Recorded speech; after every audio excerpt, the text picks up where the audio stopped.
అందరూ నిద్రపోతున్న సమయం. కానీ వాల్టర్ వైట్కి మాత్రం నిద్ర రాలా. 5 గంటలకే లేచి ఎక్సర్సైజ్ అంతా చేస్తూ ఆయనకొచ్చిన అవార్డ్స్ ని చూస్తున్నాడు. 1985లోనే సైన్స్ రీసెర్చ్ సెంటర్ నుండి నోబెల్ ప్రైజ్ వచ్చింది. కానీ వాళ్ళ యొక్క ఇల్లు నోబెల్ ప్రైజ్ వచ్చిన వాళ్ళ ఇల్లులా లేదు. అండ్ ఈరోజు వాల్టర్ వైట్ కి బర్త్డే అయినందువల్ల ఆయన యొక్క wife Skyler happy birthday honey అని చెప్పి ప్లేట్ లోనే మీకు 50 ఏళ్ళు నిండిందని చెప్పి సర్ప్రైజ్ ఇచ్చింది. కానీ ఆయన మొహంలో ఏ సంతోషము లేదు. అయినా కూడా చాలా బాగుంది స్కైలర్ ఇది అని చెప్పాడు. ఎందుకంటే ఆయన యొక్క భార్య అంటే ఆయనకి అంత లవ్. వీళ్ళిద్దరికి ఒక కొడుకు కూడా ఉన్నాడు. వాడి పేరు జూనియర్. ఇతనికి చిన్నప్పటి నుండి కాలు కొంచెం మౌనం అవ్వడం వల్ల స్టిక్ ని యూజ్ చేసి నడవగలడు. వాల్టర్ వైట్ ఎప్పుడు అమాయకుడిగా సైలెంట్ గా ఉండడం వల్ల ఈ జూనియర్ వాళ్ళ నాన్నని పెద్దగా పట్టించుకోడు. ఎప్పుడు చూసినా ఎగతాలు చేస్తూ ఉంటాడు. అదేం పెద్ద తప్పు కాదు.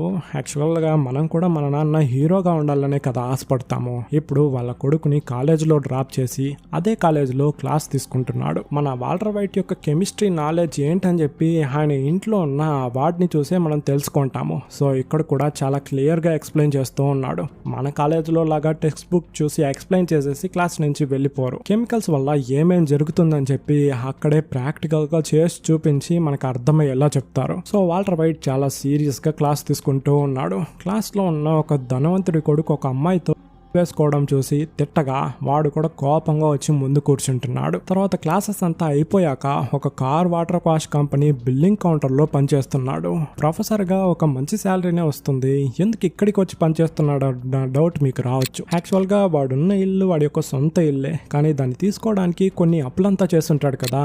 సో అందుకోసమే ఆ కార్ వాటర్ వాష్ కంపెనీలో పనిచేస్తున్నాడు. సో ఇప్పుడు అక్కడ ఉన్న ఓనర్ వచ్చి టైర్ కి పాలిష్ వేసే ఆ కుర్రోడు రావట్లేదంట. సో నువ్వు వెళ్ళి పాలిష్ చెయ్యి, నేను బిల్లింగ్ కౌంటర్ ని చూసుకుంటాను అని చెప్పాడు. యాక్చువల్ గా వాల్టర్ వైట్ ఆ పనిని చేయాల్సిన అవసరమే లేదు. పనికి తీసుకునేటప్పుడు బిల్లింగ్ కౌంటర్ లో ఉండమని చెప్పే తీసుకున్నాడు. ఇప్పుడు వెళ్ళి కార్ టైర్ ని క్లీన్ చేయమంటున్నాడు. కానీ ఓనర్ చెప్తే చేయాల్సిందే కాబట్టి ఆ పనిని వెళ్ళి చేస్తున్నాడు. అప్పుడు క్లాస్ లో ఒక స్టూడెంట్ ని తిట్టుంటాడు కదా.